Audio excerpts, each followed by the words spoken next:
প্রিয় দর্শক, আশা করি সবাই ভালো আছেন। আজকে আলোচনা বিষয় হচ্ছে যে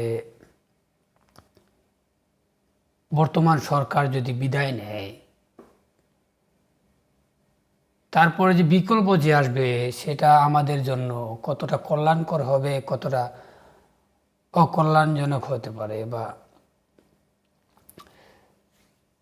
এক একটু চিন্তা ভাবনা করে দেখতে পারি। যদি সরকার নির্বাচন দিয়ে দেয়, বিকল্প আর একটা সরকার, স্বাভাবিকভাবেই হয়তো বিএনপি জামাত মানে এই দুইটার একটা আসার সম্ভাবনা আছে। যদি কোনোভাবে বিএনপি আসার সম্ভাবনা খুব বেশি, যদি বিএনপি আসে তাহলে দেশ কাঠামো কেমন হবে, দেশের রাজনীতি কেমন হবে, হয়তো 100% বলা সম্ভব না, কিন্তু অন্ততপক্ষে 80% বা 60% বলা সম্ভব যে দেশের রাজনীতি বা দেশের অর্থনীতি, দেশের পরিস্থিতি কেমন হবে। আজকে আমরা যেভাবে কথা বলতে পারতাছি, আজকে আমরা যেভাবে মানে প্রতিবাদ করতে পারতাছি, বা আজকে আমরা যেইভাবে বিএনপির বিরুদ্ধে বলতে বিএনপির যা অন্যায় বলতে পারতাছি, সেটা কি বলতে পারবো? আপনাদের কি মনে হয় যদি বিএনপি ক্ষমতায় আসে? আমরা কি পারবো বিএনপির যে মানে ভুল ত্রুটিগুলা মানে বুক ফুলে ক্যামেরার সামনে বলতে? কতটা সম্ভাবনা আছে? যারা এই সরকারের পরিবর্তন চান তাদেরকে আমি আর একটু কিছু প্রশ্ন করে যাইতে চাই। ধরেন কোনোভাবেই সরকার বিদায় নিল, এই যে আপনি যে এখন বিদায় নেওয়াও যে শব্দটা বলতে পারতেছেন, ওই সময় কি ওইটাও বলতে পারবেন যে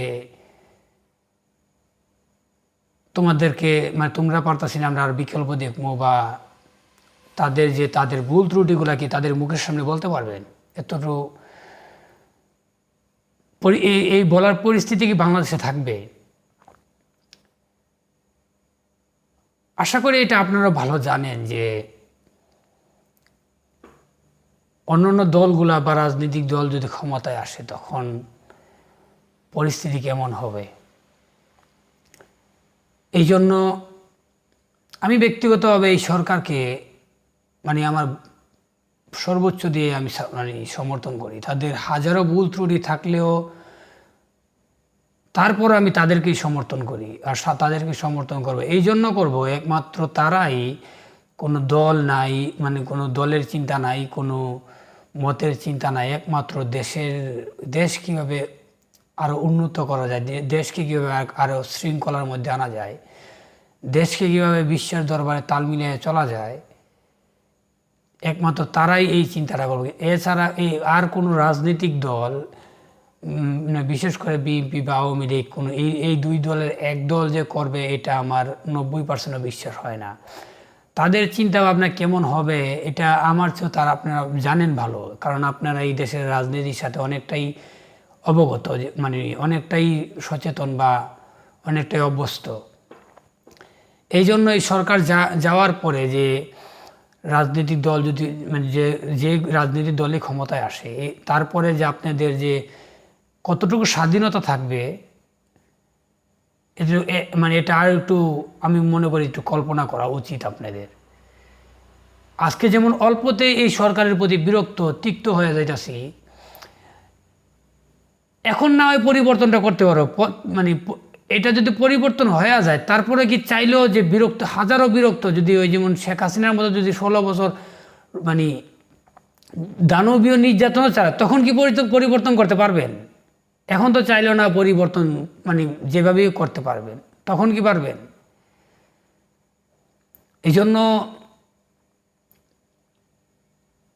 আমার মনে হয় একটু আপনাদের আরো একটু চিন্তা ভাবনা করা উচিত যে আপনারা কি চান আসলে। কারণ আমার মনে হয় একমাত্র এই সরকার দুর্নীতিতে একবার মানে ধরতে গেলে একবারে 1%, 100%-এর ভিতরে 1%, একবারে সাধু বললাম না, কিন্তু মানে 100%-এর ভিতরে 1% ধরলাম। এমন কি মানে এমন কোনো রাজনৈতিক দল কি এদেশে আসা সম্ভব যে দুর্নীতি করবে না, গণমাধ্যমের স্বাধীনতা নিশ্চিত করবে 100%, মানুষের জীবন মরণের নিরাপত্তা নিশ্চিত করতে পারবে, অর্থনৈতিক বা যেভাবে যেটাই বলেন, এমন মানে এখনকার যে সরকার যেটা পারতেছে, এমন কি কোনো রাজনৈতিক দল করা সম্ভব বা করবে বলে মনে হয় আপনাদের? এটাই আপনাদের কাছে আমার একটা প্রশ্ন। এতটুকুই বললাম আজকে। আশা করি যা বুঝবেন আপনারা। সবাই ভালো থাকেন।